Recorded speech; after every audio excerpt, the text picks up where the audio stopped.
I gotta say is Mom is classy. Yeah. You know? We try. So I'm going to explain the tickets to you real quick. Oh. Officer Greendeck will do the same too, but Don't even bother. I'm gonna cry about them later. let me just explain them to I you real will quick. cry about them later. There's two tickets there because there's a court date, so I have to tell you. Hey, motherfucker, I know you. Yeah? Get ready to experience a wild ride through a truly unforgettable run-in with the law enforcement in today's video. The lines between humor and seriousness are blurred in this tale, as one woman's night out evolves into an adventure full of unanticipated twists and turns. We'll follow Karina's antics as she tests the patience of the police officers and leaves an indelible mark on one young cop's day. But keep in mind that there is a serious message hidden beneath the humor. We'll uncover the charges Karina faces and why driving under the influence is no laughing matter. So, buckle up, because this is a story you won't want to miss. Let's dive in. On July 1st, 2023, here is Karina Armando, age 20. She was taken into custody for a DUI as she was leaving a neighboring Irish pub. She most certainly did not make her parents happy that evening, but she did make this policeman blushing. Around 2.5 hours after sunrise, Officer Green Dyke of the Montville Township Police Department noticed a 2009 Dodge Caliber steering and traveling in an almost serpentine pattern. He kept going after the car, but before he could stop it, Karina, the driver, came to a voluntary stop by herself. Hi! The reason I'm stopping you, well, I didn't stop you. Why did you stop? Let me ask you that.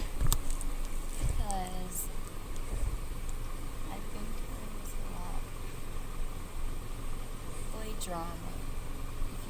If you Okay. I'm sorry. Okay. So, where are you coming from right now? I'm just coming from Thatcher's. From Thatcher's? Yeah. Okay. Gotcha. All right. So you came straight from Thatcher's? Yeah. Okay. The conversation between Karina and the police officer started with a friendly greeting. However, it took an unexpected turn when the officer jokingly questioned, "Why did you stop? Let me ask you that." Karina replied, "Because I play drama." When asked where she was coming from, Karina said, "From Thatcher's," to which the officer simply responded, "Okay," and continued analyzing the situation. Karina confessed to visiting a pub, prompting the officer to swiftly administer a sobriety test. She had trouble getting out of the car, which made the test seem unnecessary. They say the alphabet from the letter E to the letter P for me without saying it. E through P.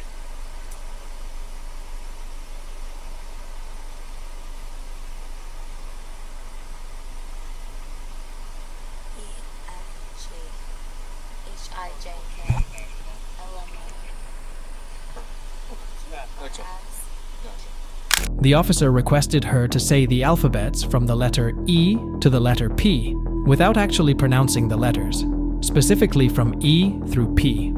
The alphabet test involves reciting the alphabet while being physically calm in order to evaluate multitasking skills. Karina failed the test as expected because the officer let her move around due to her evident intoxication. Karina was questioned by the police over her choice to stop and pull into a parking space.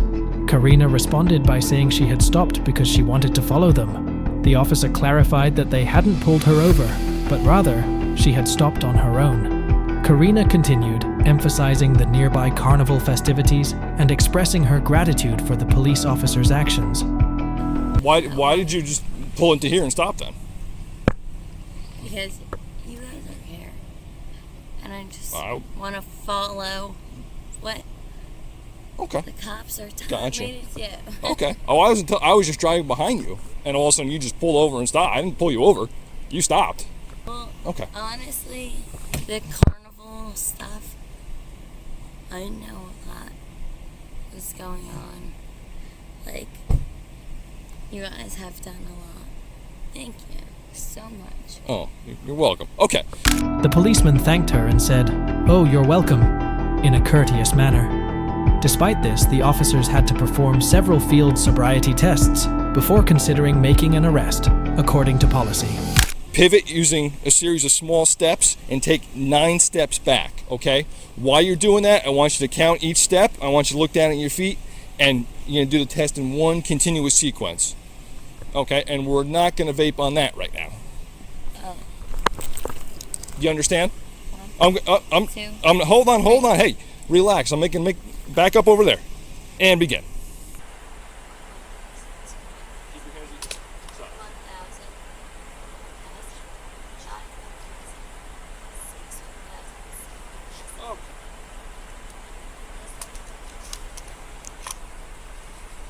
1,000. All right. So right now it's not good, and you're under arrest.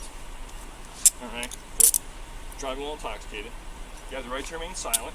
Anything you say can and will be used against you in court. All right. You have the right to stop questioning any time. You have the right to have an attorney present during questioning. If you can't afford an attorney, one will be appointed for you. You understand those rights? The officer told Karina to take 9 steps backward while counting each one and pivot by taking a series of short steps. They underlined that the test should be carried out in a single, fluid motion while counting and paying close attention to her feet. The officer then explained that vaping would not be permitted at this time. After giving the instructions, the officer began to read Karina her rights, stating that she was under arrest. They informed her of her right to remain silent, the potential use of her statements in court, and her right to an attorney. Karina nodded every time the officer asked if she understood these rights. Karina asked for the keys to her car and said she wanted to put on her shoes. Although she asked to drive her car, the police refused, giving her the assurance that these issues would be handled. Instead, they advised her to take a seat in the car and told her that they would tow her car. Karina acknowledged her request with an apology. Karina, we just got to take some pictures. There's this gray background on the wall over here. So we're going to go over here. We're going to take 3 pictures. You're just going to... Yep, I'm going to have to do that every time. Like you said before, it's procedure. So I just got to do this every time, all right? I don't think you're going to fight me or anything like that, but it's what we got to do. Hell no. All right. I'm not going to. So if you make your way over that gray background, and if you face just forward at that gray blob over there, or black blob, that's a camera. And we'll just tell you if we need you to adjust at all.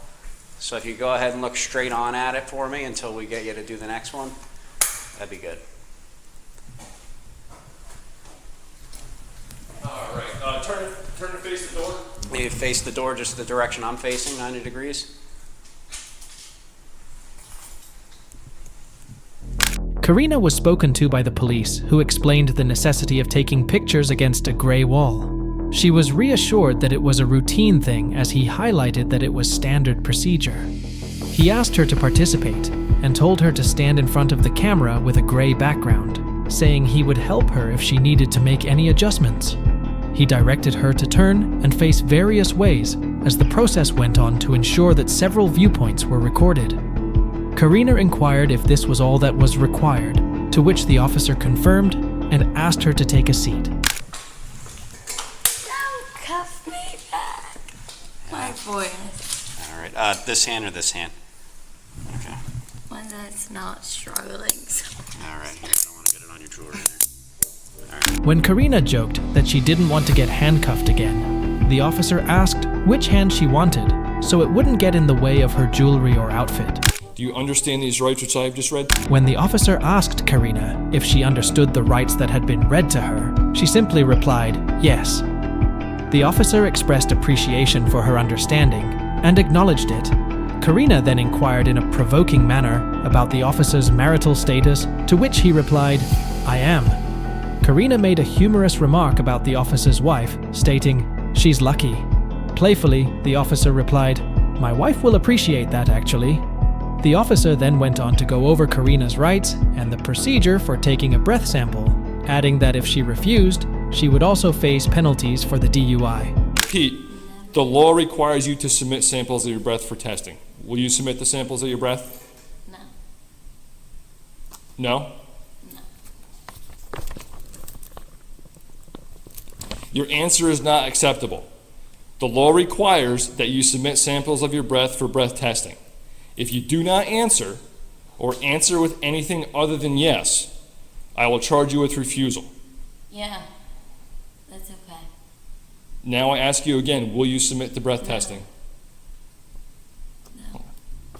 Karina responded no, when the police asked if she would be willing to give breath samples for testing. The officer emphasized that a yes response was required by law and issued a warning that a refusal charge would ensue from any other response.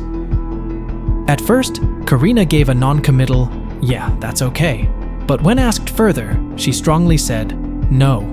Karina aggressively refused to give a breath sample, appearing more concerned with keeping close eye contact with the police than staying out of jail.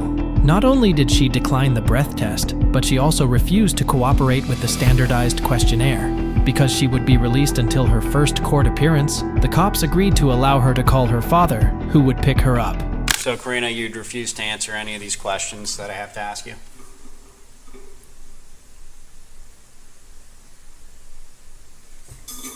You didn't ask nicely. I thought I asked nicely. I'm fucking with you. But, I'm fucking with you. I'm over it. okay, so you'd refuse to answer any of these I questions? want my dad to pick me up, and I'm gonna go home. Okay. Which is pretty reasonable. Well, in the grand scheme of things. Yes. For my dad to pick me up and me to go home. Karina said, "You didn't ask nicely," in response to the officer's question about whether she meant to conceal her responses. The officer expressed that they believed they had asked nicely, and Karina clarified that she was just teasing. The officer proceeded, asking if she would continue to refuse to answer the questions, and Karina redirected the conversation, stating her desire for her father to pick her up so she could go home, considering it a reasonable request. The policeman nodded in agreement and said, "Okay," to which Karina responded, "Yes, for my dad to pick me up so that I can go home tonight." Karina's mood improved when she realized she would be returning home. She then cracked a few jokes, one of which gave a young policeman a moment of blushing that he would remember for some time. All right, hang tight a second. It's another tricky door. You just take a second. All right. I'm going up the stairs to your right. On them. Are you going to be okay getting up the stairs? I'm not busting your Yeah. chops. Fuck it. Feel free to use the handrail. America. Just take it slower right here. I fall up these stairs. My pronouns are USA. Not bad. Not bad. All right, so we just have to get a signature from your dad before Yes. we can let you out, okay? When Karina understood she would be returning home, her mood improved. She joked around with the officer as he led her up the stairs and through the station's entrance. Karina jokingly said, "My pronouns are USA," which caused the officer to laugh. All I gotta say is love is classy. Yeah. You know? We try. So I'm going to explain the tickets to you real quick. Oh. Officer Greendeck will do the same too, but Don't even bother. I'm gonna cry about them later. let me just explain them to I you real will quick. cry about them later. There's two No. tickets there because there's a court date, so I have to tell you. Hey, motherfucker, I know you. Inside, the officer attempted to explain some paperwork, but Karina waved it off, joking that she'd cry about it later. She recognized the officer from previous encounters and playfully commented on it. Karina insisted on remaining ignorant, despite the officer's good-natured attempt to explain the tickets to her. Yes. So you're going to have a court date on July 11th. My dad's gonna fucking kill me. July 11th. July 11th at 1:30. I'm And that's, gonna be in Nashville. well, you're going to have to talk to the court. All right. Step back for me. We're not going out just yet. Give me a couple minutes. Is my dad out there? He is, yes. He is. He's Yeah! yes. So he's got to make a copy of the forms, though. I'm gonna be in Nashville. All right. Well, you will have to call our court administrator, though, to talk to her about that. Say what? The police suggested a court date for July 11th while they were waiting for her father, which worried Karina. When a second officer asked her to take a minute to step aside, she spoke about her concerns regarding the court date and her dad's location. The officer advised her to contact the court administrator for further information, emphasizing the importance of attending court due to her arrest. Well, she might be able to rearrange things. She might not. So this is important because you were arrested. You do have to go to court, okay? It turned out to be a surprisingly humorous encounter in the end. Despite the situation, Karina was able to make the young police officer laugh. It's crucial to keep in mind that Karina was charged with significant offenses like driving while intoxicated, refusing to submit to a breathalyzer test, reckless driving, careless driving, and failure to maintain her lane. Even though we focused on the humorous parts of this exchange, drunk driving is a serious offense that needs to receive serious attention. Karina was too drunk to drive and shouldn't have been.